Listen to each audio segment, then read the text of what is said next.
नमस्कार, आपका स्वागत है हमारे YouTube चैनल हिंदी शिक्षा में। आज हम लोग पढ़ने वाले हैं देशज शब्द क्या है, विदेशज शब्द किसे कहते हैं और संकर शब्द क्या है। तो सबसे पहले हम लोग देशज शब्द को जान लेते हैं। देशज शब्द नाम से ही पता चला, देशज यानी देश का शब्द, देशज देश का शब्द, देशज देशज का अर्थ है देश में उत्पन्न।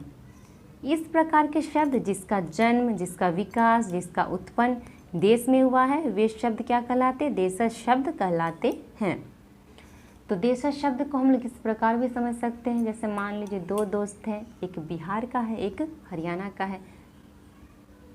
बिहार वाला अगर भोजपुरी में बोलेगा तो हरियाणवी वाले दोस्त को समझ में नहीं आएगा, और हरियाणा वाला अगर हरियाणवी में बोलेगा तो बिहार वाले दोस्त को समझ में नहीं आएगा। तो दोनों दोस्त आपस में बातचीत करने के लिए, एक दूसरे को समझने के लिए किसी भाषा का प्रयोग करेंगे जिससे दोनों आपस में बातचीत कर सकें। तो मान लीजिए दोनों क्या हिंदी में बात करते हैं, बातचीत करने के लिए हिंदी भाषा को चुनते हैं।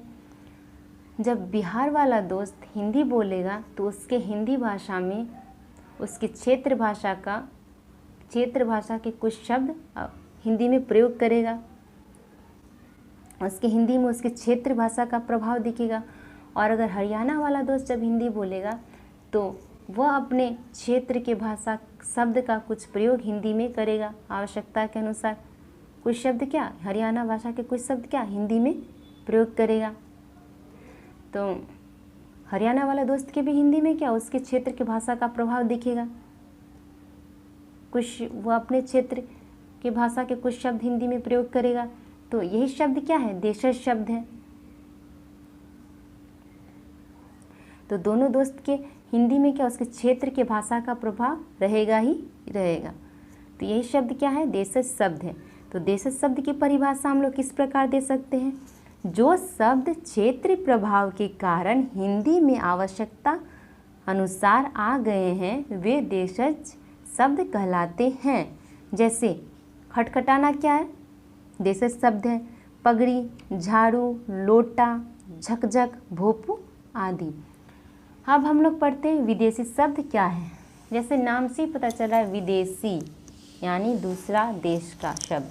वी मतलब क्या हुआ? अन्य, और देशी मतलब देश, अन्य देश के शब्द। तो विदेशी शब्द की परिभाषा हम लोग इस प्रकार दे सकते हैं। हिंदी में अनेक शब्द ऐसे हैं जो विदेशी भाषाओं से लिए गए हैं, ऐसे शब्दों को विदेशी शब्द कहा जाता है। और विदेशी शब्द को क्या आगत शब्द भी कहा जाता है। और आगत शब्द का क्या अर्थ है? आगत शब्द का अर्थ है कहीं से आया हुआ, अर्थात ऐसे शब्द जो दूसरी भाषाओं से आए हैं और उन्हें विदेशी या आगत शब्द कहा जाता है। हिंदी में क्या बहुत भाषा के शब्द, बहुत देश के भाषा के शब्दों का प्रयोग हिंदी भाषा में किया जाता है। जैसे अरबी भाषा के बहुत सारे शब्द हिंदी में आए हैं। अरबी, फारसी, तुर्की, अंग्रेजी, पुर्तगाली जैसी कई भाषाओं के अनेक शब्द का प्रयोग हिंदी भाषा में किया जाता है। जैसे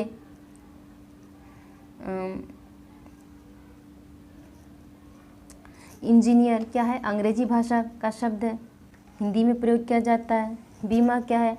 अरबी भाषा का शब्द है, हिंदी में प्रयोग किया जाता है। इस तरह अखबार, आसमान, कारीगर, कैंची, अलमीरा, इंजीनियर आदि ये सब क्या है? विदेशी शब्द है, विदेशी भाषाओं से लिए गए शब्द जिसका प्रयोग हिंदी में किया जाता है। अब हम लोग जान लेते हैं संकर शब्द क्या है। जब कोई शब्द दो भिन्न भाषाओं के योग से यानी दो भिन्न भाषाओं से मिलकर बना हो तो ऐसे शब्द क्या संकर शब्द कहलाते हैं। जब कोई शब्द दो भिन्न भाषाओं के योग से बना हो तो उसे संकर शब्द कहा जाता है। जैसे वर्ष संस्कृत भाषा का शब्द है और गाठ क्या है? हिंदी भाषा का शब्द है। ये दोनों भाषा के शब्द मिलकर क्या बने? वर्षगांठ बना। तो वर्षगांठ क्या शब्द हो गया? संकर शब्द हो गया। यानी जब दो अलग अलग भाषाओं के शब्द आपस में मिलकर एक शब्द बनाते हैं तो वे शब्द क्या कहलाते हैं? संकर शब्द कहलाते हैं। जैसे टिकट क्या हो गया, अंग्रेजी शब्द है, और घर क्या है, हिंदी शब्द है। दोनों मिलकर क्या बना, टिकट घर। तो टिकट घर कौन सा शब्द हो गया, संकर शब्द हो गया। जैसे कपड़ा क्या है, हिंदी शब्द है, और मिल क्या है, अंग्रेजी शब्द है। दोनों मिलकर क्या बना, कपड़ा मिल बना। तो कपड़ा मिल कौन सा शब्द हो गया, संकर शब्द। जैसे बीमा क्या है, अरबी शब्द है, और पॉलिसी क्या है, अंग्रेजी शब्द है। इस प्रकार क्या बना, बीमा पॉलिसी। तो बीमा पॉलिसी क्या हो गया, संकर शब्द हो गया।